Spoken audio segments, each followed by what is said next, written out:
Hello and welcome, ladies and gentlemen, to a Premier League presentation bringing you guys a game between Virtus.pro and Evil Geniuses. This is going to be the third game in this best-of-3 series. The first two going back and forth here, EG taking the first, Virtus.pro taking the second. We'll have to see who is going to take this match away for the first place and the Demon Cup, as it were. That is going to be the name of the first cup that we have here at the Premier League, starting off Season 5 with some awesome matches, some awesome Dota, and it's been an awesome day to be able to cast this up. Reminder to those that have not tuned in until this point, after this match we're going to have the third and fourth place decider, which is going to be Q Pandas versus Mouse Sports, and we'll be seeing them a little bit later. So right now, Virtus.pro versus Evil Geniuses, going on into it. I myself and Blaze with my man Triumph of Man. How's it going? And my bad, I had you on mute. Oh, alright, there we go. Okay, I'm back. Alright, so it looks like EG this time just saying, you know what, well, we're not going to use the Wisp, we're not buggering around with that, let's just ban it off. We don't... I mean, they tried, but at the same time, I don't think it was the Wisp / Sven's fault there. It was more the fact they just didn't get that pressure, didn't really have the team fight presence that they wanted. And once those fights started grouping up, it was Darkseer had the huge impacts with his vacuums into the walls and just following up with the mass stuns. They're vacuuming into those huge stuns. Darkseer, though, being picked up first by Virtus.pro. You know what they just said? You know what, Cliff, you did such a good job last match. Let's put you on him once again. EG, though, now with the double pack. Now, they can't grab that lifesteal that has been banned out already. And that doesn't really surprise me at all. So we'll see if EG want to do something crazy here. No, this looks pretty familiar. Gyrocopter and Shadow Demon, two pretty stock standard picks these days. Yeah, picking up very early, but still very common to see them matched up here. Virtus.pro still has the option of going for the Magnus Rubik, but they also have that Darkseer along with it. So I think it would be probably the best way to go about this draft, just to pick those up in conjunction with one another so that you're not so worried about the counter picks going on. But of course there are other heroes to kind of nullify that, like the Puck is very effective and has been used to great effect in the past few games. But either way, Gyrocopter and Shadow Demon are going to have a great laning circumstances, going to go ahead and just disrupt whenever they see the Surge on the Darkseer, and that takes 2.5 seconds off the timing, and of course then allows the Gyrocopter to get in range for a very powerful rocket barrage. So a lot of damage potential there, but in turn we see Virtus.pro selecting the Bane, the Templar Assassin, rounding out their lineup where they have their off lane, their mid, and one of their supports already under the belt, so they just have to really worry about their carry, which I'm sure Evil Geniuses will make more difficult with the next banning phase. Oh, I like this Templar Assassin pick. That said, of course, they do have some abilities that can sort of disrupt her, well, not so much disrupt, but manage to burn through her refraction charges this time around. Nature's Prophet also being picked up by EG. Now, I mentioned Virtus.pro tend not to leap home without their push power, and this may still hold true. We'll see what that Virtus.pro decide to pick up last, but Nature's Prophet, a very common choice for pushing, is going to be selected by EG, so they're going to have that split push power. I kind of expect to be off lane, and they'll decide whether to move him around. Of course, it is fairly hard to gank a lane when you've got Nature's Prophet always ready to jump out and assist and turn, say you've been a 3v3 into a 4v3 or a 2v3, that sort of business. So it's fairly difficult to jump out like that, to jump somebody when he can always show up and help out. But the next series about EG very wisely taking out that lone druid is something Virtus.pro use so frequently. Yeah, so there's a lot of potential for all these picks to come into it. The Lone Druid and the Luna, very push-oriented heroes, so that's something they don't want to have to deal with, especially since they don't have the Bane to directly contest it. It's definitely something that would have been more difficult for them, even though Kalifitz is going to be the one standing in for KSI here. Either way, right now some solid bans, as well as the mid bans of Storm Spirit, Magnus, and Clockwork taken out, so that Evil Geniuses don't have as many great heroes to deal with the TA. But honestly, I don't think they would have drafted those kind of selections to go up against TA directly, especially not the Magnus, who just has so many issues with that, even though it does work out well with the Gyrocopter.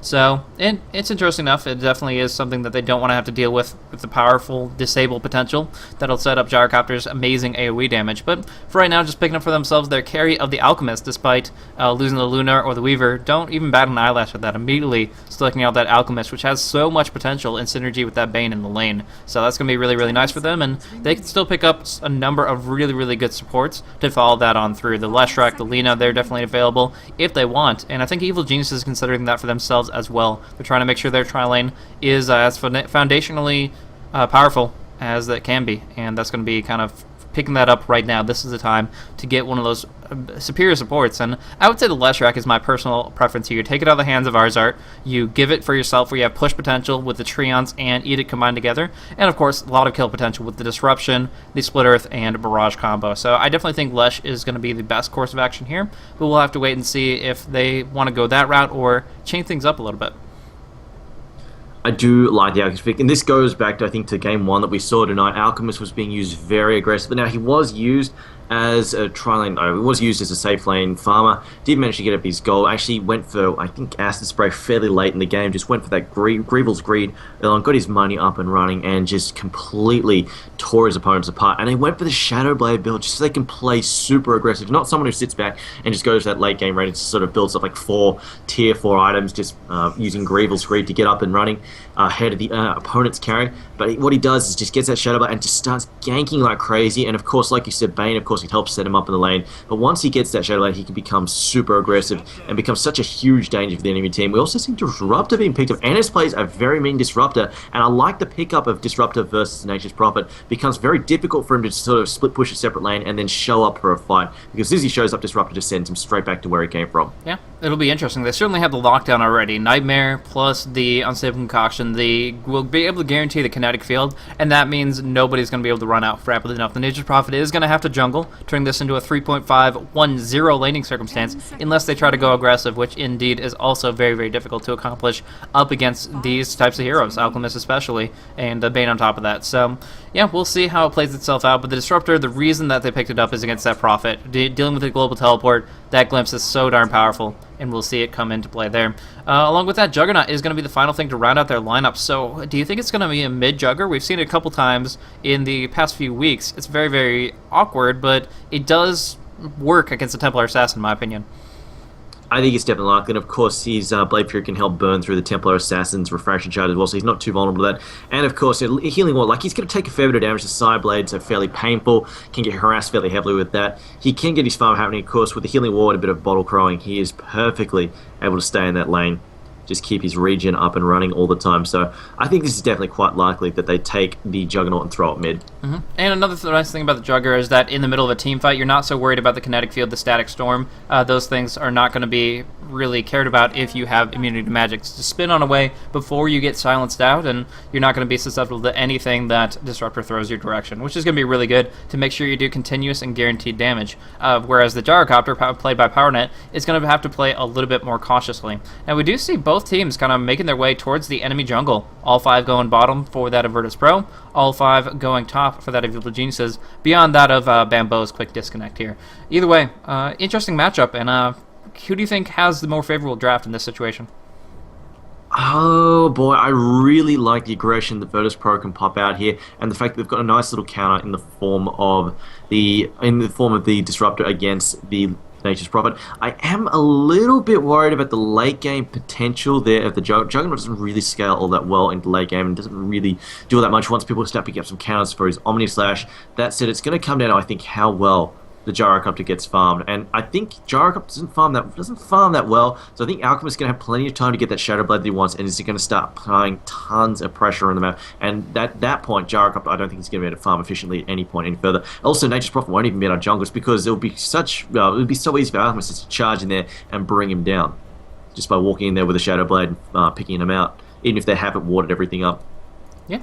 So, I mean, there is that massive amount of potential from the Alch if he gets that early farm. Right now, if they go aggressive, I think they'll be able to shut down the Gyrocopter pretty well. But what happens if they both go aggressive tri-lanes? They are kind of in a position to accomplish this if they so wish, and they have a lot of kill potential on either side. But if they both go 3 versus 1, and the one would be like a safe lane Nature's Prophet or a safe lane Darkseer, I kind of fear for EG's Bambo. I mean, he's going to be dropped down pretty quickly if he's just trying to, push out on the lane a little bit and get some CS with the Treants actually harassing down. And we do see these wards coming out. These aren't pull blocking wards. These are let's kill people wards. And so they're going to be trying to shut down Bambo, who they expect to be in the jungle. As I mentioned, that 3.5-1-0 setup, so that he would definitely be in the jungle. But in this situation, the lanes seem a little bit different. We see already the ward up top, and that's going to give them good perspective of what's going on near the pull action there. So I think it is going to be aggressive tri-lane. It is going to be a solo safe lane Nature's Prophet, and if they put more pressure out than they're ready to, it's going to be a little weird. But transitioning back up, it turns out it's going to look like it's going to be 3 versus 3. So all said and done, they're going to put Alchemist and Disruptor along with the Bane all up top there. And the point of all this movement here is to negate the potential profit in the jungle, making sure that he can't farm up from the easy camp. And when he goes in for the hard camp in the middle, they have full vision of that. So that's their main intention there. They can do a little bit anti-jungle. But for right now, it's 1 versus 1 down on bottom, Darkseer versus Nature's Prophet. Whereas it's going to be a try versus try up top. So the Darkseer has a likely advantage there. Once he gets a couple levels, he is going to cause a lot of grief for that Nature's Prophet just because the Iron Shot is ridiculously... It just hurts a lot. It's not a lot he's going to be able to do about that at all. See the rotation here from EG supports decide to duck out through the river and get the hell away from Virtus Pros. A little bit worried about being caught out there. Also, of course, the stun there from Alchemist can quite easily catch them off guard. In fact, nope, they've changed their mind. Nyx is going to swing back up through there. Not sure what he's up to. Throwing in another counter ward to block. There we go.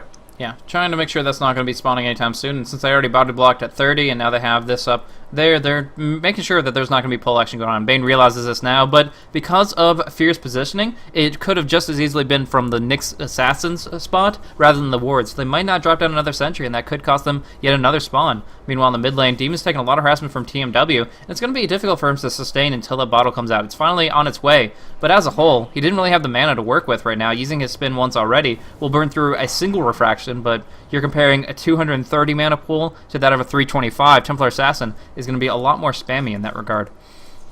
I'm very surprised he started spinning already. I think he would have saved it for the healing ward, but you know, he should have the bottle on the way out now, so it's not going to be too much of an issue for him. He can start spamming a little bit harder.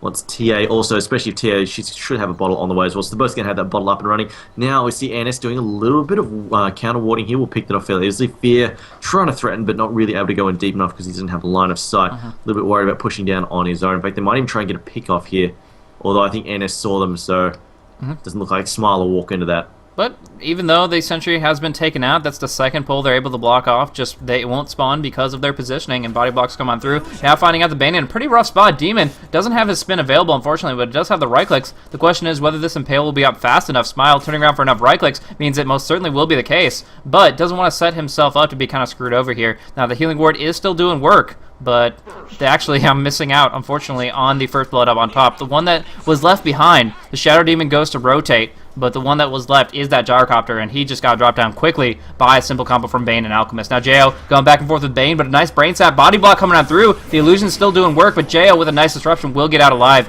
Alchemist trying to go maybe for another concoction in just a moment here, trying to close the distance, but it's going to be the Impale to connect onto Bane. 2 seconds left on that brain sap. He's going to go man mode. Going to be able to get this brain sap off here, and with the concoction about to connect, yeah, they're going to be able to get the kill on Fear right here. Good maneuver, and Bane picks up the kill there. 3 for 0 is right now because Nature's Prophet down on bottom got dropped down by the Darkseer. Diving aggressively, Cliffitz was able to bring down the Nature's Prophet underneath his own tower and then go in for a salve to bring himself up to full. Now Jo will almost deny himself the neutrals, but a simple right click from the illusion that was active this entire freaking time, Bane is able to get yet another kill. So this illusion rune doing way more work than any illusion rune I've ever seen before.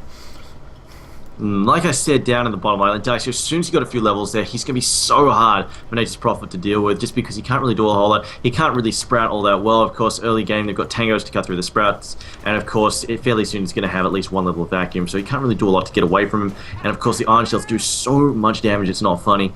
Meanwhile, top lane, though, I'm just looking at the farm-wise. Illidan's not really getting a whole ton of farm, though. We're stuck on 7 and 3. Meanwhile... Yeah. I don't think it's really about the CS, though. Isn't it more about the kills in these two situations? Well, like I said, yeah, like he's not really...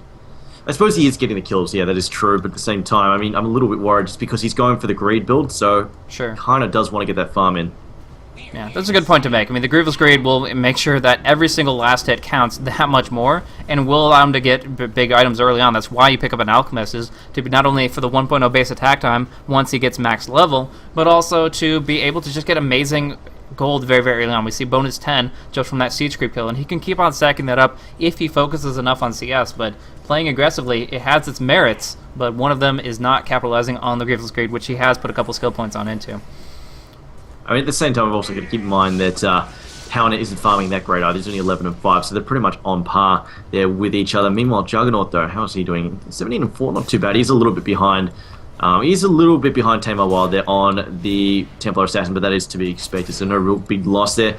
And of course, the big winner down the bottom lane is, of course, Darks, who's farming away quite well and probably will get that early mech out fairly easily. Yeah, this is the most convincing aspect of Virtus Pro's lineup right now, is Clifford is just completely dominating the Nature Prophet. Maybe not in the best spot this very second, but as a whole, the experience comparison is just ridiculous. I mean, he has 533, Nature Prophet 420. It's just he is not finding the farm that he needs to, and it's going to be delaying his Midas. It's going to be delaying all his potential on the map. So he's kind of investing into the Hand of Midas, which will enable him to kind of bounce back and catapult forward into mid to late game. But for right now, not too much going back and forth. Bane is actually going to get caught out with this stun, so they are going to do a ton of damage. Barrage will take away. Will there be enough right click with his magic stick? He does survive for at least for the moment, but coming on through that Wrath of Nature will clean it up nicely. So setting it up, they still have the vision one way or another because of the disruption, and they do set it up here. Illidan, oh no, that was a terrible concoction. Stuns out himself underneath the creep wave, and instead he just dies. That was a complete mistake. Oh my good god, it looks like Fear may actually be in some trouble, and the creep wave actually going to tank off most of the shots there, so he should be just fine. But yes, unfortunately, Alchemist, I'm helping, Illidan says, and then kills himself, unfortunately, so there you go. Not the best there for him. Not at all. Said, and only 14-4, so he's even starting to fall behind there in terms of CS.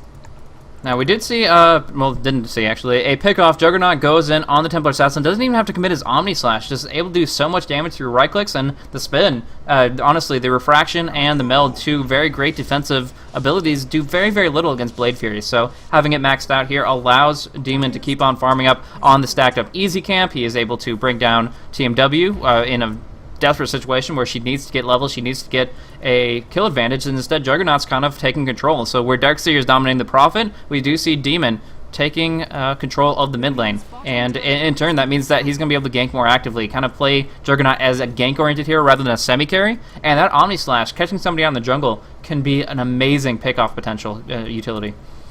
I mean, to be fair, I don't think we'd ever see any Juggernaut build anything but the Blade Fury maxed out first. I mean, whether or not you go for the Healing Ward is debatable, but in this case, I think definitely go for the Healing Ward. But yeah, I mean, because he needs it, like you said, he's a gank, like he's a gank-oriented hero. He needs to put pressure and start, using his firepower to his advantage, because he doesn't scale that well in the late game. So he really needs to start putting his power. So you can't really say, you know what, I'm gonna do like a Chinese anti-mage where I go 1-1-1 and then stats rages and while I farm, because he doesn't operate like that. He has to go and fight, get kills, be active, and basically put the other team behind him.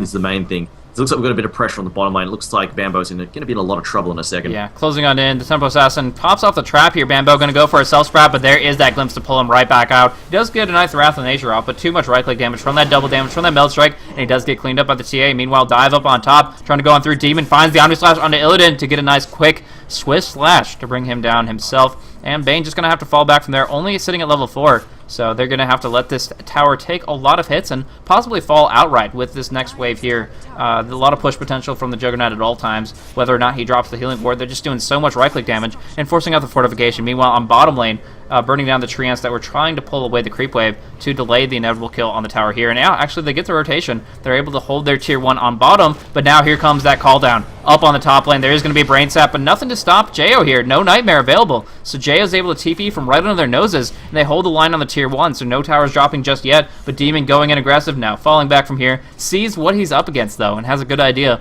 of what potential Cliffits and NS have in store for him.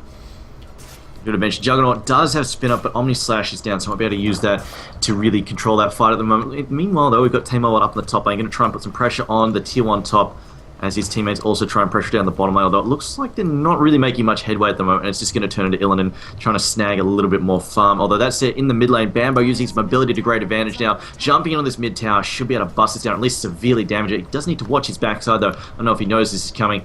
I think he realizes something might be wrong and decides to back up. There we go. They've got a ward up. Yeah, they've got really good ward placement from Jo, so that's setting them up very, very nicely. And I'm actually really impressed with how well Jo's picking up the support. We usually talk about how great he is as a mid hero or as a carry player, and now he's just doing so well, setting up kills for his allies here. A case in point, getting the kill for the Gyrocopter power net, taking that away, and is going to be able to move in towards another big item. And yeah, Jo warding it up, setting up the kills. That's exactly what he needs to be doing right now. Just going to look at the GPM at the moment. Looks like, actually, wow, Bambo actually getting ahead there. Of course, he does have that minus, definitely helping things out. So despite getting ganked a little bit earlier on and being forced to rotate around a bit, they are going to get ahead there. And also going to help probably pick up this tier 1 top tower, which is going to make things a little bit harder for that Alchemist to farm. Alchemist, I assume he's going to go for the Lothars again, so we'll see what he decides to go with, but I'm pretty sure he's going to go for that just so he can get active and cause a lot of pressure. As the smoke, I'm pretty sure his smoke just got used. Uh-oh, NS in a lot of trouble. Here comes the concoction, and he will throw that down. Oh, they throw it in the storm as well, not going to really do a whole lot. Disrupted too. They didn't even get the stun out from the Alchemist. Now dropping the call down. Going to go and ahead and just TP away. Man, every single time they have their abilities on cooldown, whether the Nightmare or the Concoction or both in this case, they are just letting it so that they can TP away. Scroll right in front of them. Bambo now in a bit of a rough patch with only 20 full seconds on the teleport. He's going to have to wait a while, juke in the trees, hide out, just kind of find a hole to hide in here, and instead he's just going to literally let them walk by him. Like, are we serious here? They didn't have full vision on him, and now Bambo's 7 seconds left. He has finally found on out, and there's really not much he can do. He will run on through the trees, but with the Nightmare active, they'll hold on to it until they get the reinforcements. There's that concoction. He actually wakes himself up with that treant, but here is going to be that connect, and it might be enough to finish him off. He's going to go for the teleport immediately after coming out of it, trying to at least choke pointing. There is no way for Illidan to get here, but there is going to be a glimpse to bring him down. Final desperate teleport, but not going to be enough to get him out of here. Still leading them on chase for a very long time, but on the mid lane, we do see a kill. Templar Assassin bring down the Juggernaut, diving aggressively, and finding some kill potential there. So really, really nice move from TMW, and that secures a Bracer moving in for a kind of a Drum Yasha build. I was going to say almost that he should just sprout himself and then try and teleport out, but he actually didn't have the mana for both spells there. Meanwhile, though, Nick's just going to put pressure on this bottom tier 1. I don't think he's going to kill it. He's just going to put a little bit of pressure on it and just going to force a little bit of a rotation there from VP. In fact, it looks like Disruptor's going to go down there and try and help things, try and stop him from pushing. Oh, actually, wow, he really actually will need some backup. He's got 3 down there now with Bambo rotating that bottom lane. Here comes his tree puppets. Should be able to bust this down fairly easily if nobody else shows up to help defend. Does anybody have a port up? Don't actually, Darkseer doesn't, not carrying a port at the moment, so it looks like it's just going to be poor old Disruptor by himself for the moment, and they're going to lose that tier 1. Yeah, and so that's 2 towers dropped down, and EG has not lost a single one. EG defending quite nice. So there's Juggernaut finds himself an illusion rune. Are they going to go for tier 2? No, it doesn't look like it. Looks like EG are going to play it safe there. Just grab that tier 1, that free tier 1, and then back off. As they actually have seen Nyx very nice warding there from the Dire side. They see Nyx go into that Vendetta Blaze. Yeah, they have full awareness of what's forthcoming. They even drop a Sentry. They're ready for it. They're going to go ahead and go for a Nightmare Concoction and Fiend's Grip combo if Nyx just steps out a little bit too far ahead. But, honestly, Fear is well aware enough of what's going on, knowing how quickly the Alchemist fell back, and instead they just go ahead and drop their own Sentry Ward down, trying to take control of things. Now Fear in a bit of a rough patch, doesn't have the Vendetta available anymore, gets the stone off on TMW. Smile trying to close on in, will not get either of his spells in range though, instead changes the target over to Jo, who is being focused down, gets the disruption out, but Brain Sap will finish the job there. So they close on in, they get a nice kill, and although they cop some damage from the Wrath of Nature, as a whole, they feel confident. Now going down bottom, we do see the tier 1 tower is denied by Bambo, and he is going to be able to lock in Darkseer, forcing out the TP. So that is just a lot of cash that was not wanting to be spent by Darkseer. Almost trying to get in range for the Omni Slash to cancel the TP, but either way, they get the Sprout, they get the deny. Bambo making sure that VP is paying as much as possible and, of course, not obtaining the gold they would prefer. Now in mid, Fear is being caught out by that Fiend's Grip, and amazing damage from that Melt Strike will finish him off in one swift strike. So that is, finishing it off, moving in forward. They're going to go and put pressure on the mid with this TP in from the Bane. We'll see if it's enough here, as there is still a lot of teamfight available. The Gyrocopter not rotating just yet, but he does have a TP skill to do so, but he's waiting for that Claymore to come up for that Shadow Blade long term. Interesting build here from Virtus Pro. They decided not to go for the Phase Boots Blink build, instead going for Treads, and it looks like she's going to pick up drums. Tamar is going to pick up drums as well for his Templar Assassin. I'm guessing he's not going to bother with the Blink this match, or maybe he might get it as a third. I might actually just go, you know what, and pick up something like a BKB earlier on just to prevent himself from being locked down in these fights. Doesn't really want to get picked off in the middle of it by Nyx, even though, like, obviously he's got the refractions to try and bounce off most of the damage. He still doesn't want to get stunned in the middle of those fights while he's trying to dish out that damage. So it looks like Illidan, though, might get picked up here in a second. No, they're going to spot him, but nobody going to be there to gank him per se, as it looks like Tamarwell's rotated back to that bottom lane. Still saving up cash. We'll see what he goes for next, but I get the feeling it could be that BKB, or maybe even just a Yasha. Yeah, he's going to go, most common build, if you go for the treads instead of the phase boots, you generally don't opt for like that Blink Dagger Desolator. You go for something more consistent, more tankable. Actually, we do see Initiation coming on through. Nice disruption, but he's still going to be able to concoction out onto Bambo, and they will get the damage to finish him off here. So, yeah, nice little pick off, and using that, specifically that Glimpse to pull him back into a rough situation. No escape from that. But as far as the items for the Templar Assassin, TMW is most likely going for drums and then Yasha. That's generally what you see when they offer treads. Gives them a mix of durability and mobility without having to just blink on him for the strikes. So can be very effective. Have seen it used a lot in the Chinese scene to great effect there. But yeah, not doing too much in the mid lane. The Fiend's Grip is available, but they don't feel confident about that position. Either way, TPs go up on top, and we're going to see PowerNet move in to defend this tower against 3. NS, though, has that Glimpse available. They can't go too far out because they'll be pulled right back on in. But they do have a flank coming on through. They do have 2 heroes, specifically the Nyx Vendetta up. Smoke active going in here on Alchemist. There's a Vendetta strike. There's going to be a stun. He does get his Chemical Rage off, but it's not going to be enough to save him here. Armor and HP regenerating, but there's going to be the damage coming on through.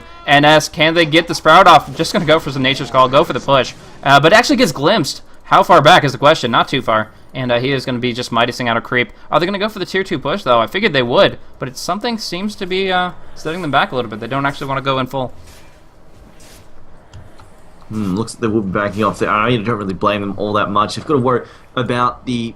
I mean, if they try and push in on this tier 2, they've got to worry about the Alchemist spawning in and then teleporting in with an unstable concoction ready to go. And of course, you know, you've always got Bane, who's a very nasty hero. And I mean, they do have some pretty decent team fight. Disruptor's Static Storm is pretty nasty as well, if you can land it inside the kinetic field. So I don't blame them at all for backing up there, especially since they don't have an insane amount of lockdown. EG doesn't really have a whole lot of lockdown on their team, although it looks like PowerNet's going to spot poor on NS, and nothing he can do. The Rocket Barrage, way too strong, but the counterattack is going to be swift and brutal. And there we go, Bullets offset the cooldown, then we're going to put the slow out as well from the Templar Assassin. Cooldown, they're going to cause some trouble, as there is a disruption there, as well, not disruption, the Purge there, Demonic Purge there, on poor old Illidan, as he's going to try and catch up, getting surged forwards. Templar Assassin, though, getting stunned there. Bambo cancelling a teleport, decides, you know what, that's probably a little bit too deep in there, doesn't really want to get caught out on his own. Jared now going to try and teleport out, gets vacuumed backwards, so nicely done by Cliffords, although Illidan there being denied the ability to target him for his concoction, will stun himself once again.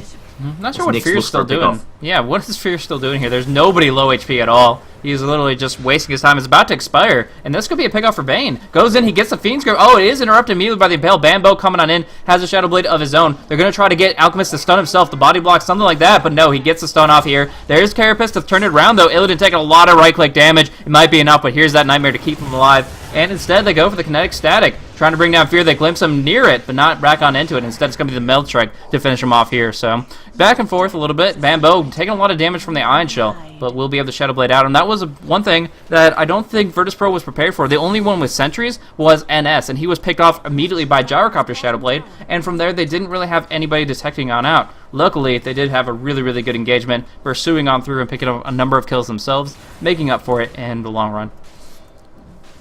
I've got to say, there was a nice little trick that they tried to play on the Alchemist there, but it really just didn't pan out, and in the end, possibly a little bit too over-aggressive. But at the same time, this bought Juggernaut time to really start up the farm there, or start the kill there on Roshan, so that worked out for them in the end. There it looks like we're going to have Tame My Wild get blocked in there by the Sprout, although Demon now in some trouble, has got both his spin down. Omni Slash is up though, but can't really do a whole lot of damage there to Templar Assassin, so he may want to save it for the moment. And did we get the kill on bottom town? No, we didn't. It doesn't look like Gyrocopter managed to pick that up. He was chipping away at it, but must have backed off there. Has got 1,400 gold in the bank. I'm kind of expecting a BKB from him as well. From who? From Gyro. Okay. I could definitely see that in the situation that the Gyrocopter's in, because he's worried about things like the Unstable Concoction, as well as the Darkseer and his Vacuum Wall type things. But, I don't know, it's just like, at this stage, the most threatening thing for Black King Bar is Concoction and all of Disruptor's abilities. Beyond that, there's actually not that much benefit for it, to be honest. Like, if you're a Templar Assassin and you're going up against a Gyrocopter who's slow, goes through it anyways, as well as a hard right-click Nature's Prophet and Juggernaut, it's really not going to change what goes on with you. Demonic Purge pierces on through. The only thing you're really nullifying is Nyx's stuns. I was talking about... Yeah, I'm just looking at back and forth, and the BKBs don't really seem relevant towards either side all that much. I think that Gyrocopter can pick it up against Disruptor, but that's really the only major threat as far as spellcast goes. So it's kind of interesting that both teams have drafted up very stun ear-reliant teams, that they go in and they can just trying to go man mode, and all the disables will pierce on through anyways. The Demonic Purge, the Fiend's Grip, Call Down Slow, all these different things. The BKB honestly won't be as impactful in this game as I think it would be in almost any other. But Deny comes out from bottom. Templar Assassin. Lanaya doing a lot of work there as TMW gets a perfect strike with a considerable amount of right-click damage, almost 200 with Refraction active. Meanwhile, in top lane, they're picking off PowerNet. They were able to glimpse him back on into a Sentry Ward, and that was a really, really good kill there. I mean, this is why I have to disagree, just because it takes one douchebag with a good stun and a vacuum. And we saw game 2, what was it, game 1, exactly how brutal the Darkseer was. Sorry, it was game 2, exactly how brutal Darkseer was with one stun. It was just throw in one Split Earth and you catch 3 people in it. It just completely ruined them. Yeah. So, I mean, yeah, they've got, obviously, the Static Storm as well. They can just do that, drag him back into that, or even just drag him back into a unstable, or even just, if he lands a good unstable concoction. That's all it takes to just shut him down. And then, of course, as you saw in Templar Assassin burst, sure, you've got the Bane there, but Bane, you can counter stun him, you can try and shut that down, so they can work around that. Sure. Because Bane not getting the farm this time around for a BKB anytime soon. Yeah, fair enough, fair enough. So there's a lot of different things kind of back and forth. There's some benefits to it, there's some negatives. Of course, you can't defensive disrupt during a Black King bar state, so there are some limitations, but in general, they're going to be looking to survive more effectively against the Disruptor and the Alchemist, and it does look like Gyro is going to be opting for that kind of survivability there. Either way, they're putting a lot of pressure on the Tier 2 in mid, meanwhile, TMW putting some damage into top, but it is quickly countered by both Nature's Prophet and Gyrocopter kind of coming on in, while the fight breaks down in middle. The Fiend's Grip is interrupted by the Nyx Assassin coming on through. Illidan with that Shadow Blade going to try to bring down Jo quickly, but the Omni Slash going across here, doing a lot of damage. Mana Burn, spin, and earn enough to bring NS down here, and Fear's still in it. He's going to go for an Impale on top of the Darkseer. This could be pretty bad for him, but the Cavalry has arrived, and all 3 are going to burst down Demon in just a moment's time. Throw another concoction, more so to make sure he won't stun himself than anything else here. But now they don't have too much lockdown. Will the Juggernaut actually be able to escape scot-free? Double Impale is definitely looking good for him at this stage here. Demon bottling away. He has the Blade Fury. Just has to bide his time, but does get scouted out in the end. Going to phase away, try to use his unit walking to escape on out, and the Blade Fury is going to help him possibly survive the concoction, but it's just going to go out on the Nyx Assassin, who will carapace it up anyways. Demon dropping down the right clicks, and at long last, Fear Dota will be dropped down himself as well. Wow, that was such a goose chase, but sending it into the jungle, they do end up getting 2 very important kills on TMW. They do manage to pick that one up. Also, they put a lot of pressure on the top lane as well. So, in the end, they lost the Juggernaut as well as the Nyx, but they got a lot of pressure down on the top as well as the bottom. So, I don't really think it was a huge loss there for EG. Sure, they could have tried to rotate back in and just try and save them, but in the end, I think at the moment, for EG, what's really going to carry them through here is getting that map pressure in. So I'm just looking at the farm there for Templar Assassin. Looks like you're right, she is indeed going for that Yasha build. They're not bothering with the blink. I'm just looking. That's it. I'm just looking at the supports right now. I feel kind of sorry there for some of Virtus Pro's supports. They are feeling so poor. 164 GPM there for Disrupt, 180 there for Bane. The Radiants are faring a little bit better, but I think that's mostly down to the amount of towers that they're knocking down at the moment. So it's going to peter out fairly soon. So now not so sure as far as this situation here. Obviously, it's come down to game 3. It comes down to who's going to be taking first place here. And at this stage, it's hard to exactly say who's got the upper hand. Of course, a lot of damage potential from the Alchemist and from the Templar Assassin, but we see some major farm already out on Gyrocopter and Juggernaut, and with this Aghanim's coming up pretty soon for Demon, I think that their damage initiation potential, it's very comparable to that what the Walled Replica provides as far as some early magic damage and then some damage over time from the illusions. So I definitely think that the Juggernaut makes such an impact on these fights that it's very hard to call who's going to start it. Of course, pickoffs generally going to be in favor of Virtus Pro, the Glimpse, the Fiend's Grip, but when it comes down to a 5v5 clash, who has the edge? 5v5 clash at the moment, that's a bit of a hard one. On the one hand, you've got for the moment, I am going to throw it to EG side just because they've got the huge, nasty AoE of cooldown. They've got the Rocket Barrage. They've got Omni Slash. And right now, Virtus Pro don't really have the good counters to the Omni Slash. Of course, he can very quickly just turn it into a 4v5. If he catches at the Bane can get destroyed by it, or even the Disruptor can get destroyed by it very, very quickly. At the same time, though, once we get towards the late game, if the supports do manage to rack up a bit of cash, then you'll probably see Omni Slash become less of a relevant factor. In fact, he's going for the Arcanum Scepter, so he's really going to try and make that one count. Getting close to that level 16 as well, so I think right now EG probably have the edge in a straight-up team fight, especially since they don't have the huge lockdown that Virtus Pro do, and as well as the fact that he can spin his way out. Of course, with the Juggernaut can spin his way through the Static Storm, so we'll see. It's got a couple of things. It's going to come down to whether or not we land a good Static Storm and Vacuum, or whether or not Juggernaut completely blitzes someone with a good Omni Slash, I think. Well, let's see here. It looks like Evil Genius is good to go, and just waiting on Virtus Pro to go for the unpause here and get this rocking and rolling again. So Team W is on the front line here, immediately dropping a sentry and falling back, though. The one thing is they, of course, don't know where the Nyx Assassin is at. Fear hiding behind the trees here at nighttime.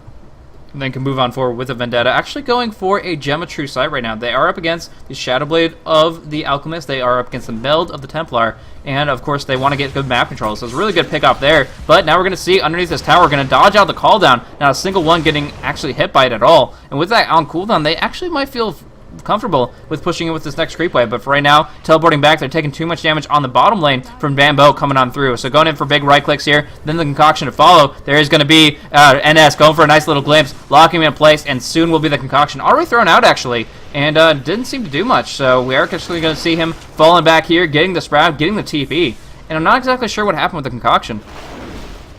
I think he might have actually bounced it with his Shadow Blade there. I'm actually very surprised that Bambo risked that with his teleport out there. I'm really surprised he didn't just immediately Shadow Blade, run out, and then just try and teleport out with that, rather than just sort of teleporting in plain line of sight there, and really expecting to get away with it. So it was fairly lucky for him that he didn't get shut down immediately. He managed to save himself with a Sprout and teleport out with that, so I think a bit of a missed call there from him, but anyway, in the end, working out for him, managing to get away scot-free. But on the topic of team fights, I don't think EG are going to look for a 5v5 engagement. They're going to look for little scrappy fights, try and pick someone off, try and force an overreaction from Virtus Pro. So, I mean, say if they can force, like, they look like they're coming in force on this top lane, force, like, say, 3, maybe 4 TPs to come and defend this top lane, and then Puron says, you know what, lol, what? I'm not actually here. I'm going in pushing your bottom lane, and see this tower? It's gradually getting chipped away at. So I think EG are going to sort of focus on hit and run tactics rather than trying to get the full-on 5v5 big brawl.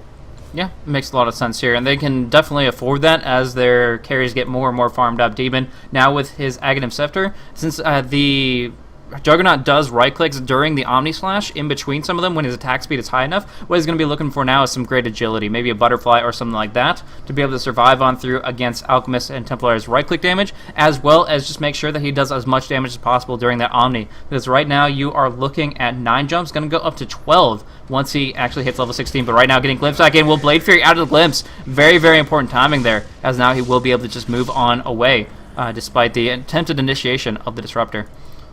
You know what I want to see? I want to see Shadowblade Juggernaut. Why the hell not? Everybody's doing it this game. He should get in the action. Gives him that attack speed he wants. Plus, I mean, it's all about that pickoffs. Like, you want those scrappy little fights. You come across, like, Alchemist by himself, just blitz him with an Omni Slash. Come across Darkseid by himself, just smash him with an Omni Slash. Like, he's not going to stand up to that. He's got the Arcanum Scepter. Looks like we've got a bit of a big clash here. There's that Omni Slash, brings down the Bane. They're also going to almost bring down the Disruptor as well. Disruptor gets cleaned up in the end. The Flak Cannon going to take him out. And that's exactly what I mean. Just turning these fights.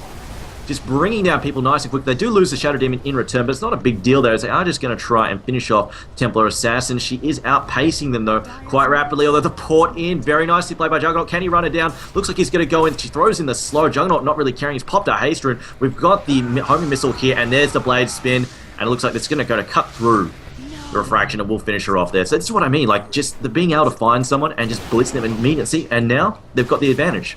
We're either going to see some buybacks. Templar Assassin can buy back there. Maybe one from... Yes, we can buy back as well with the Darkseid, although he should be back at the time. But I mean, this is the kind of threat that Virtus Pro can't afford to have happen. They can't afford to, say, lose 2 or 3 people to a surprise Omni Slash, to get this sort of surprise butt sex happening, and then basically Prophet says, you know what, I'm going to push a tower while 4 other guys push a different lane. And there's just no way for VP to respond to that. Yeah, Prophet wasn't really in a position to TP there, so there wasn't really that much threat of a hardcore push on the tier 3s or even on the tier 2 top. Yeah, because it is only like 25 minutes in, 26 minutes in. The death timers aren't that substantial, so definitely not a chance to put buyback pressure at stake, but still getting a ton of early cash is very, very important for Demon to keep his momentum rolling and for Gyrocopter to go to that next tier of carry. I mean, PowerNet has been farming, sitting at a last hit count of 167, but adding on some assists, 5, 2, and 5 for his KDA. Now he is sitting at a point where he will not only get this tier 2 tower killed and interesting BKB usage, but beyond that, The big thing here is that he's going to be able to get tons of cash and move in towards that next big thing, which is probably the Monkey King bar. I think that BKME must have been a misclick. I don't really see any reason for her to do that. Interesting choice, says. It looks like Virtus Pro are going to try and snag the next Roshan, most likely. Definitely will help him out quite a bit. Meanwhile, Juggernaut just chilling up in this top lane, just going to keep pressing in. Not too bothered. I think they might have seen something happen, though. They've got some wards up. Yeah, they know. The Radiant must know what's going on here. It looks like they're actually going to try and counterattack Blaze. Yeah, that's going to be the main intention. We actually see teleports coming up top, though. Bambo, they're going to try to force him off the tower, and now the engagement will come down on top of Jo here. But here comes PowerNet with that Shadow Blade active, avoids out that kinetic static, going right in the thick of things, getting Fiends gripped up, the Concoction too, but there's a nice defensive disruption, keeping him up, and now PowerNet will right-click down onto Smile, bring him down immediately. Jo may fall to the Alchemist, but we are seeing return kills all over the place. Bane gets dropped down with a nice sprout from Bambo, and now coming on in, Fear, going to try to connect onto Illidan. Charging up the Concoction, he might be able to get on out. He has that Shadow Blade active, throwing it on Bambo, which will be able to stun him out, possibly bring him down. Bambo, too many right clicks. They still have Vision. The Iron Shield taken away, and he can't run through the wall. Stuck between a rock and the hard place, and unfortunately that Sentry Ward giving Vision the whole time. He is locked down, and they do get another kill. Now looking for Fear. He is mobile. He is active. Buyback from the Nature's Prophet, though, gives him a chance to try to turn it around. Surge escape. TNW will be able to skirt on out of there very, very quick on his feet. But Kalifit's left a little bit in the dust. Will they be able to get the Sprout off here? Tries for it, but not going to find it. I want to give a shout out to Demon. The entire time that fight was going on, farming the bottom lane. Doesn't give a damn. I mean, he could have just come over there and help out. He's Omni Slash. Was up ready to go. Just, no, farming. Farming, guys. Not going to bother.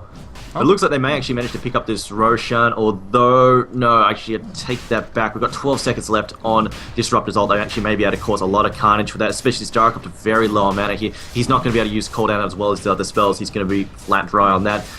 But the question is whether or not Virtus Pro contest. I think they're definitely coming. They're going to contest this, Blaze. Yeah, they're going to try to, most certainly. We are going to see Darkseer come on in. Iron Shell's already active, but there's going to be a quick disruption. There's the static kinetic, but Roche will fall first. Aegis picked up by Juggernaut. Going to come on in here. Big flat cannon. Call down damage. Burning down everybody. TMW falls as well. PowerNet with the mad right clicks. Just doing so much damage right there. Cleaning things up nicely. And now we do see Illidan is on the run. Shadow Blade about to come off cooldown, but trapped in the Sprout without a Quelling Blade. There's the Omni Slash to net the kill. They clean it up 4 for 0, picking up the Roshan, forcing a buyback, forcing another, and man, they still have the Aegis, of course, so they're in a great position here, buying out a full Desolator for the Jugger, and they're going to be able to bring down this Rax with no trouble at all. Disruption coming out, they're going to be able to get the stun off Illidan. He dies once more. That is his second death consecutively, and these Rax will certainly be forfeit as a result.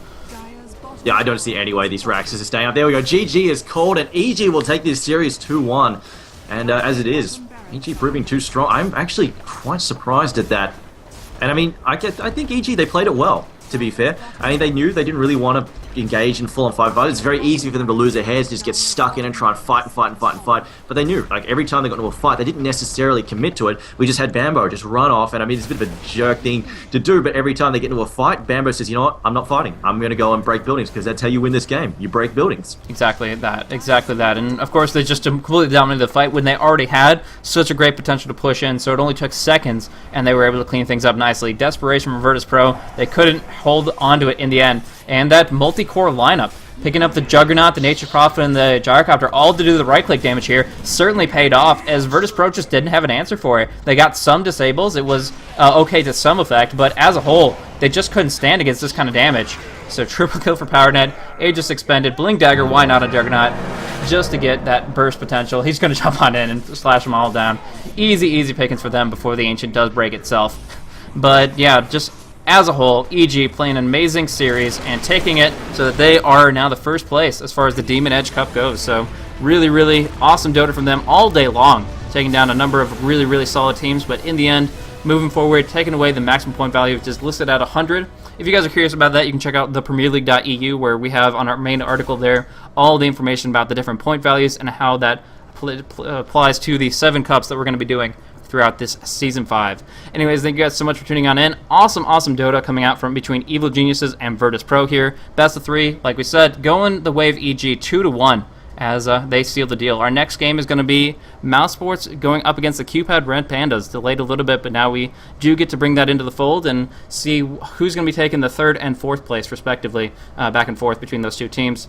And thank you guys so much for tuning on in. If you guys enjoyed the commentary, I myself am Blaze. You can check me out at twitter.com/blazecasting, and Triumph of Man, you're over at twitter.com/triumphofman. So awesome opportunity to cast this for you guys. Thank you guys so much, and we'll be going on in that final game in just a little bit. Do you have any other closing thoughts, Triumph? No, I'm just looking forward to see Cupad versus who were they? Mouse Sports. That's right. Yes, I've already forgotten. Well, it's certainly going to be a great game. They're going to give you something to remember, I'm sure. But we'll see next game around. Coming on up in just a few minutes. It's going to be a great series to conclude for an amazing day of Dota, like 9 hours or something like that, but certainly well worth it in my mind here. Thank you guys so much for tuning on in. Going on in the next game in just a few